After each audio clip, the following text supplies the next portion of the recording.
Bonjour, bonjour, bienvenue sur le plateau de Bâti Journal TV. Nous sommes à Lille, Lille Forum Bois Construction 2023. Et avec mes deux invités, nous allons parler de Notre-Dame et nous allons parler de charpentiers, puisqu'ils sont tous les deux charpentiers. Loïc Desmond, bonjour. Démon, excusez-moi. Bonjour. Oui. Loïc, vous êtes charpentier. Oui, tout à fait. Atelier Démon. Atelier Démon. Les ateliers Démon, qu'est-ce que c'est ? Les ateliers Démon, c'est une entreprise de charpente familiale en Normandie. On est une très petite entreprise. On était 8 collaborateurs avant le chantier de Notre-Dame, fondé par mon père il y a 15 ans, et dont je m'apprête à reprendre les rênes dans une quinzaine de jours. D'accord. À côté de vous, monsieur Jean-Louis Bidet, bonjour. Bonjour. Jean-Louis, vous êtes également charpentier. Vous, c'est aux ateliers Perrault. C'est ça, les ateliers Perrault en Anjou, donc charpentier et menuisier aussi. Donc en Anjou depuis le XVIIIe siècle, 1760, entreprise familiale qui se transmet depuis jusqu'à il y a quelques années, de génération en génération, jusqu'à la 8e. Et notre métier, c'est de restaurer, d'entretenir le patrimoine, petit et grand, et dont nous avons la chance d'être à Notre-Dame aujourd'hui. Voilà. Et vous travaillez donc toutes les deux, les deux entreprises travaillent sur Notre-Dame. Tout à fait. Et nous nous sommes associés pour cette charpente très particulière, les charpentes médiévales. On va revenir plus dans le détail tout à l'heure, c'est-à-dire notre complémentarité fait que Atelier Démon, Atelier Perrault, sur les savoir-faire de chacun, on fait l'équipe qui correspond à ce qui est à réaliser pour la nef et pour le chœur, c'est-à-dire les charpentes médiévales issues du XIIe siècle et XIIIe siècle. Voilà, on va voir tout à l'heure ce que c'est. Je vais vous demander ce que c'est qu'une charpente médiévale. Mais avant, Atelier Démon, vous avez une technique particulière. Vous avez développé une technique particulière. Quelle est-elle ? Et qui a servi et qui sert aujourd'hui sur le chantier de Notre-Dame. Oui, alors tout à fait, c'est ce pourquoi notre complémentarité dont parlait Jean-Louis, est intéressante sur ce chantier. Nous, grâce à Charpentiers sans frontières et un bon nombre de charpentiers avec qui on a pu travailler et échanger, il y a 12 ans, on a remis dans notre entreprise et dans les monuments historiques le savoir-faire de tailler les arbres à la hache, donc transformer les poutres, partir des arbres en forêt et arriver jusqu'aux poutres qui vont ensuite être assemblées pour fabriquer la charpente. Et c'est donc ce savoir-faire qui nous a unis avec les ateliers Perrault pour répondre à ce marché, qui nécessite donc la Notre-Dame, qui a requis ces savoir-faire et avec qui on peut compter, parce que comme je vous l'ai dit, notre entreprise de 8 collaborateurs n'était pas suffisante pour répondre à ce marché. On s'appuie donc sur le collectif Charpentiers sans frontières, cette association, bon nombre de charpentiers de France et d'ailleurs, pour nous aider pour ce projet. Pour ce projet. Donc, ce qui vous a amené à collaborer, à travailler ensemble. Tout à fait. Tout à fait. Tout à fait. Et depuis de longues années, voyant beaucoup de charpentes historiques en études ou en chantier concrétisés pour des restaurations, avec ces techniques très particulières, mais sur des restaurations à petite quantité de pièces de bois, donc d'arbres coupés. Là, on est sur un projet totalement on a changé d'échelle. On change d'échelle totalement. Voilà. Est-ce que vous pouvez m'expliquer, Loïc, cette technique ? Alors, en quelques mots, parce qu'on pourrait en parler pendant des heures, l'objectif, c'est de valoriser des bois en temps normal, nous, dans notre entreprise, qu'on ne valoriserait pas au quotidien. Et aussi de conserver un savoir-faire, mais aussi un aspect visuel de nos charpentes que l'on restaure ou que l'on construit, qui pourrait être celui de l'époque de fabrication, pour les charpentes médiévales notamment, ou d'autres époques. On part donc de la forêt, on va choisir nos arbres en forêt. En fonction du projet qu'on a réalisé, on voit les visuels. On va choisir les arbres sur pied, en fonction de leur forme, de leur taille, pour qu'on soit au plus près de la section finie de la poutre. C'est-à-dire que le diamètre de l'arbre correspond à la section de la poutre. On est en bois de brun. Le cœur est à l'intérieur de l'arbre. Un arbre, une poutre. Ce qui fait qu'en séchant, le bois ne se déforme pas, contrairement aux grandes croyances en France qu'on peut avoir sur ce sujet-là. Et ensuite, une fois qu'il arrive dans nos ateliers, donc nous, on a mis en place une technique hybride qui consiste à les deux faces droites qu'on trouve toujours dans un arbre, les scier avec une scie mécanique, puis ensuite, à l'aide d'outils manuels, donc la hache, la doloire, on avait un autre visuel qui illustre ce savoir-faire, on vient suivre le fil du bois et donner ses formes à la poutre, ces cupules, telles qu'ils peuvent être aussi appelées dans d'autres temps, pour avoir ce résultat. Voilà, et on suit le fil du bois, ce qui nous donne finalement des poutres qui ne sont pas forcément rectilignes. Exactement. Et en plus de ça, la résistance mécanique de ces pièces de bois, du fait de la continuité du fil dans celle-ci, en plus du séchage les pièces se comportent beaucoup mieux au séchage, on a une résistance mécanique qui est supérieure. Et aujourd'hui, on est en train de travailler sur la normalisation de ce bois de brin pour que ce soit vraiment une technique qui soit reconnue et intéressante mécaniquement. Voilà, parce qu'évidemment, la charpente de Notre-Dame a donné un focus assez inédit sur ces techniques qu'on pensait oublier et que peu de gens connaissaient. Tout à fait. C'est une vraie mise en lumière d'un savoir-faire. C'est une mise en lumière de nombreux artisans qui œuvrent depuis quelques années, qui font partie du collectif de Charpentiers sans frontières ou d'autres, à mettre en avant ces techniques qui n'ont pas forcément des structures très importantes et qui aujourd'hui sont mis en lumière de la même manière que nous avec ces techniques. Je vois notamment Martin, qui est un charpentier bourguignon, qui travaille comme ça depuis des années. Là, aujourd'hui, c'est une occasion exceptionnelle pour lui de mettre en avant son savoir-faire qu'il met en œuvre depuis des années. Qu'est-ce qui fait la particularité d'une charpente médiévale et de la charpente médiévale de Notre-Dame que vous travaillez aujourd'hui ? Alors c'est un tout, c'est d'abord, comme l'explique Loïc, le choix des arbres. Et c'est issu d'une longue lignée de forestiers. L'ONF, en fait, on peut remercier toute l'équipe en place de Notre-Dame, parce que si on est là aujourd'hui, c'est parce qu'un projet a été étudié, abouti et nous conduit à échanger vous en cette êtes technique. que des humbles deux représentants. C'est ça, un maillon de la chaîne, et la chaîne est globale, en fait. Entre les choix d'origine de restituer ces charpentes, c'est quand même assez extraordinaire, entières. Bon, l'incendie a fait qu'elles ont disparu, mais beaucoup de témoins ont permis assez vite de se poser la question, de dire, OK, on peut la refaire. Oui, on peut la refaire. Il y a la ressource, il y a les savoir-faire, deux charpentiers pour restaurer ces grandes charpentes du 12e, 13e, et l'équarrissage et ces techniques retrouvées qui n'étaient pas forcément visibles qu'ils sont aujourd'hui. Donc l'ONF, dans un premier temps, pour la mise à disposition des arbres, et puis après ces arbres transformés en pièces, et ensuite on arrive dans les ateliers pour faire ces ouvrages de grande ampleur. Alors il y a tout un ordre à respecter. Le charpentier sait travailler petite charpente, grande charpente. Le travail est le même, la méthode est la même, et le charpentier va toujours utiliser les mêmes techniques, orienter ses pièces de bois, faire le lignage pour faire les tracés pour ses assemblages, les superposer, le faire finalement avec très peu d'outils. Aujourd'hui, on a recherché, retrouvé des outils que l'on a dans nos ateliers, mais on a reproduit des outils avec des haches que l'on a recréées chez les taillandiers pour avoir débité les bois, avoir les effets, la trace de l'outil laissé sur le bois qui correspondent à l'époque du 12e, 13e. On a refait des ciseaux à bois, des fils à plomb pour tracer les assemblages, des départoirs pour réaliser les chevilles. En fait, on s'est équipé des outils qu'on a dans notre connaissance. Donc, on est un peu dans les pas de ceux qui nous ont précédés, loin de nous, parce qu'on est à 850 ans quand même d'écart d'âge.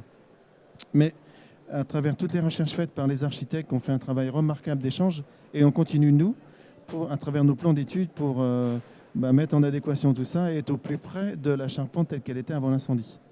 Est-ce qu'on fait un plan d'étude d'une charpente comme celle-ci, comme les charpentes que vous travaillez habituellement ? Oui, pour deux raisons. C'est qu'elle a tenu 850 ans, soit l'incendie l'a détruit. Il y a eu de temps en temps des étapes dues à des infiltrations d'eau. Il y a des pièces de bois qui ont pu s'abîmer avec le temps. Ça nécessite des interventions ou des renforcements. La charpente, elle est calculée en bois vert, comme on explique à l'instant. C'est-à-dire que le bois, aujourd'hui, les DTU sont faits avec des bois séchés à une certaine hygrométrie. La flèche est reconstruite totalité en bois vert. Un an et demi de bois coupé pour les plus anciens. Nous, c'est quelques mois seulement. On a suivi le cycle. Les bois ont été choisis l'été, coupés automne-hiver, équarris hiver-printemps, et on est dans le taillage pour aller poser l'été prochain. En une année, en fait, on suit les 4 saisons pour aller mettre les bois neufs à Notre-Dame. Mais toutes ces charpentes sont calculées aujourd'hui pour avoir une résistance en bois vert, aujourd'hui, et sont calculées pour que dans quelques dizaines d'années, le bois sera sec, qu'elle ait une résistance pour ne pas causer préjudice à l'édifice. Je vais vous poser une question idiote, mais ça va bouger le bois vert ? Toujours un peu. Le bois est vivant, l'arbre est vivant. Il va bouger un petit peu sur lui-même, se rétracter, mais il ne va pas avoir de grandes déformations. il va se réduire de quelques millimètres. Mais c'est anticipé dans la notion de préparer les assemblages. Avant, c'est anticipé dans les calculs en dimensionnement. Et surtout, dans les assemblages, on va mettre par exemple un chevillage à tir pour rapprocher deux assemblages ou deux pièces de bois l'une contre l'autre. On va raisonner avec des réductions de hauteur pour avoir des appuis par rapport aux charges de couverture. L'expérience partagée les uns les autres entre Atelier Desmonts et Perrault sur nos ouvrages récents ou un peu plus lointains permettent d'aborder ça avec plus de connaissances et être plus à l'aise. Vous voulez compléter par rapport à ce qui vient d'être dit justement sur ce travail de la charpente et puis à la fois des études et puis de la réalisation de cette charpente. Elle est où cette charpente aujourd'hui? Elle est dans vos ateliers? On fait des montages à blanc? On fait des essais? Comment ça marche? Alors, lorsqu'on a remporté l'appel d'offres, on s'est divisé la charpente. Donc nous, on a répondu à l'appel d'offres nef et chœur. Perrault s'occupe de la partie chœur et nous nous occupons de la partie nef avec deux sous-traitants. Aujourd'hui, la charpente, elle est en cours de taillage, c'est-à-dire qu'on superpose les pièces de bois avec les techniques qu'ont exposé Jean-Louis il y a quelques minutes, lignage et ainsi de suite. On les taille, on les préassemble, on les monte à blanc dans nos ateliers en prévision. Donc là, c'est l'étape qu'on va bientôt aborder. Et le levage cet été à Paris, sur la cathédrale. J'imagine qu'on va pas mal en parler. Vous allez avoir quelques collègues qui sont sur place. Toujours sur cette charpente, qu'est-ce qu'il y a encore à dire? On n'a pas donné d'échelle, mais la nef, le chœur, ça représente combien de mètres, combien de morceaux de bois, de quelle taille? Alors, la nef et le chœur représentent 40 charpentiers travaillant dans deux ateliers différents, 2 fois 20 personnes. C'est des chiffres qui font que les bâtiments eux-mêmes, l'édifice en lui-même, c'est environ 35 mètres de long pour la nef, plus ou moins, et autant pour le chœur. Ça fait beaucoup d'arbres, entre 1500 et 2000 arbres choisis pour faire les pièces de charpente. Donc, ça représente un certain volume, ça fait un certain nombre de mois de travail. Et alors, ressortir des chiffres ponctuels, c'est jamais évident, mais on raisonne plus en valeur globale, c'est-à-dire le nombre d'arbres et le nombre de charpentiers en fait, qui se sont retrouvés dans deux ateliers en Normandie, une vingtaine de charpentiers, des charpentiers aguerris, des charpentiers jeunes en formation, masculin, féminin, il faut le dire, on le voit sur les photos. On va en parler après. On va en parler avec Loïc, ce sera plus la même. Oui, oui. Et en Anjou, c'est la même chose. Et en fait, toutes ces grandes charpentes, en fait, elles sont assemblées avec des premiers assemblages par tonneau mortaise la plupart, par des entailles simples. Et aujourd'hui, le calcul permet de vérifier la bonne tenue de tout ça. Ça tient, ça fonctionne. Donc, on ne fait que confirmer les structures qui avaient été choisies. Alors, de manière progressive, quand on est dans un nef, on se rend compte que les premières fermes partant du massif occidental sont toutes différentes avant qu'ils trouvent la bonne ferme correspondante pour s'en aller jusqu'à la croisée des Trois Sèvres. Auparavant. Un petit peu, c'est les essais qui ont conduit ensuite vers des choses plus durables et plus fiables. D'accord. Voilà. Ils ont appris. Ils ont appris, comme nous aujourd'hui, dans nos époques. Vous êtes en train de le faire aujourd'hui. Voilà. Et ces échanges, on les a internes au groupement. On s'appuie sur le travail que fait le bureau d'études chez Perrault. On s'appuie sur du travail qui est fait aussi en tant que charpentier, d'analyser les photos et ainsi de suite. On a la chance d'avoir des charpentiers qui ont une longue expérience dans ce genre de choses, de ce genre de bâtiments.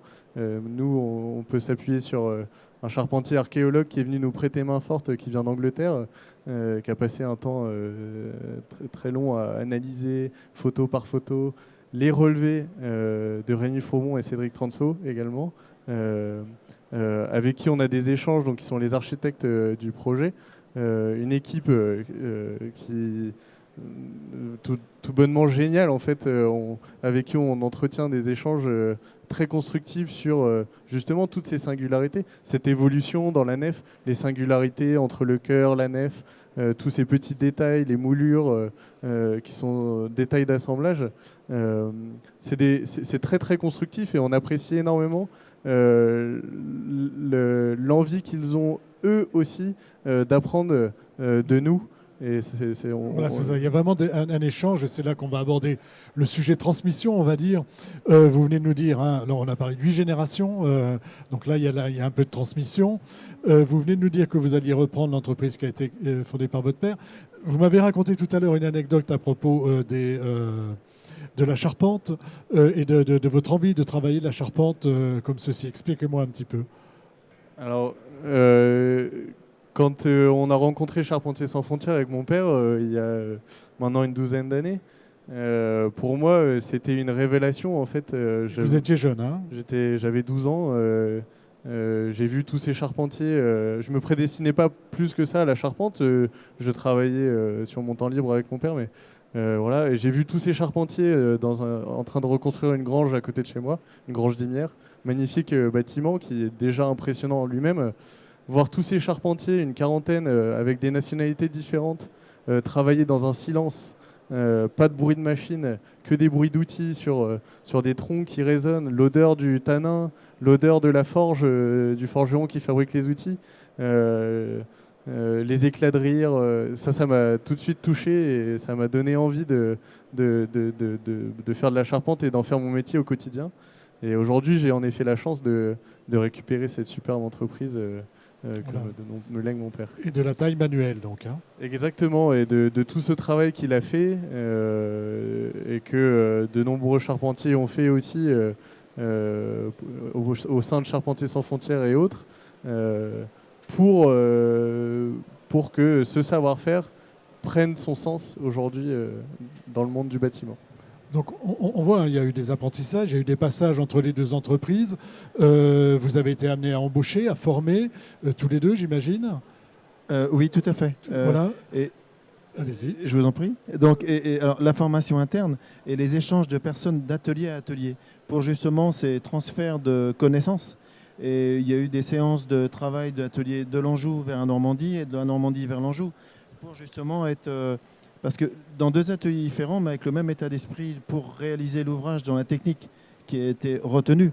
Donc c'était ça le vrai exercice. Et on a des jeunes apprentis qui aujourd'hui ont rejoint l'équipe, qui étaient déjà apprentis aux ateliers Perrault, mais aux ateliers des Monts, et qui sont aujourd'hui dans l'équipe, on va dire, de réalisation de l'ouvrage, qui sont en atelier et qui l'été prochain ils commenceront aussi, participeront au levage. Voilà. Et vous m'avez dit aussi qu'aujourd'hui les ateliers se féminisaient. Et oui, tout à fait. C'est quelque chose que vous cherchez à faire. Qu'est-ce que c'est pas une volonté de féminiser nos ateliers, c'est juste une opportunité. Moi, je trouve génial en fait qu'on ouvre nos portes et je trouve pas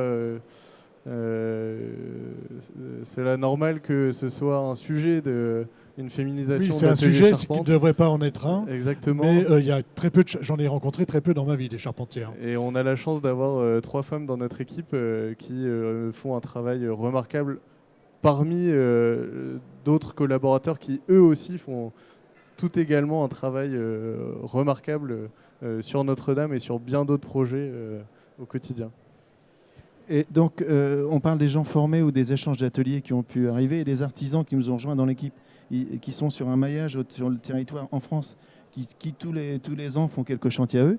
Et on a aussi des gens hors frontières qui ont traversé l'Atlantique. On a des charpentiers américains qui ont rejoint l'atelier des Monts, l'atelier Perrault, avec leur savoir-faire et leur technique. Et on découvre d'eux, ils découvrent de nous. Et ça, c'est des éléments essentiels. Et puis nous, on a la chance aussi d'avoir différentes provenances. On a un Suédois chez nous, on a donc un Argentin. Il y a quelques années, nous avons reconstruit le fer du bout du monde sur l'île des États, au Cap Horn. Et en discutant avec lui, il est depuis décembre chez nous, dans les échanges, j'y suis allé. Je suis allé à la pointe, tout au bout là-bas. C'est curieux la vie, c'est des rencontres qu'on retrouve 20 ans après. Voilà, donc des choses vraiment importantes et la transmission, hein, le savoir-faire, apprendre des autres et transmettre ce qu'on sait, c'est pas mal finalement. Tout à fait.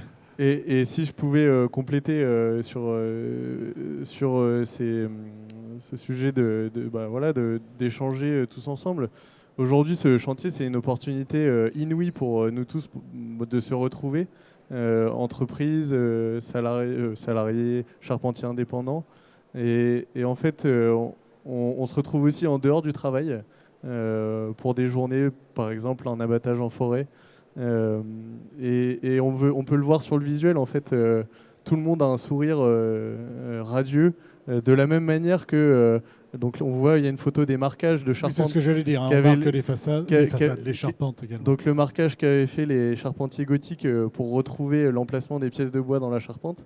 Ils avaient laissé leur petit smiley. Voilà, ce visuel, c'était pour dire que nous aussi, on laisse des sourires sur cette charpente. Écoutez, merci. Alors, on retrouve une grande partie de ce que vous venez de nous raconter dans cet ouvrage qui s'appelle À taille humaine, hein, qui est fait par pour les 30 ans des Charpentiers sans frontières. Et c'est Charpentiers sans frontières pour Notre-Dame. C'est édité par les éditions des Halles et on peut le retrouver sur Kiosque 21 pour l'acheter. Et on a l'histoire de vous et de votre père dans cet ouvrage. Et puis, je crois qu'on parle aussi des ateliers Perrault. Des charpentiers. Et Notre-Dame, en fait, c'est pour le métier de charpentier, c'est quand même quelque chose d'assez extraordinaire parce que entre la reconstruction de la flèche, des transepts qui sont l'époque Viollet-le-Duc, chœur et nef, on est un certain nombre d'entreprises, mais il y a eu la période des appels d'offres pour concourir, pour obtenir ou pas les marchés. Mais à la fin du compte, on se retrouve tous pour un seul et même but, réussir Notre-Dame, avec une équipe, Loïc le disait, de maîtrise d'œuvre et de maîtrise d'ouvrage où on est tous ensemble pour un seul et même objectif. Et quand ce sera réussi, parce que ce sera réussi, les charpentiers pourront être vraiment fiers de leur ouvrage. Rendez-vous pour le levage cet été alors. Rendez-vous cet été.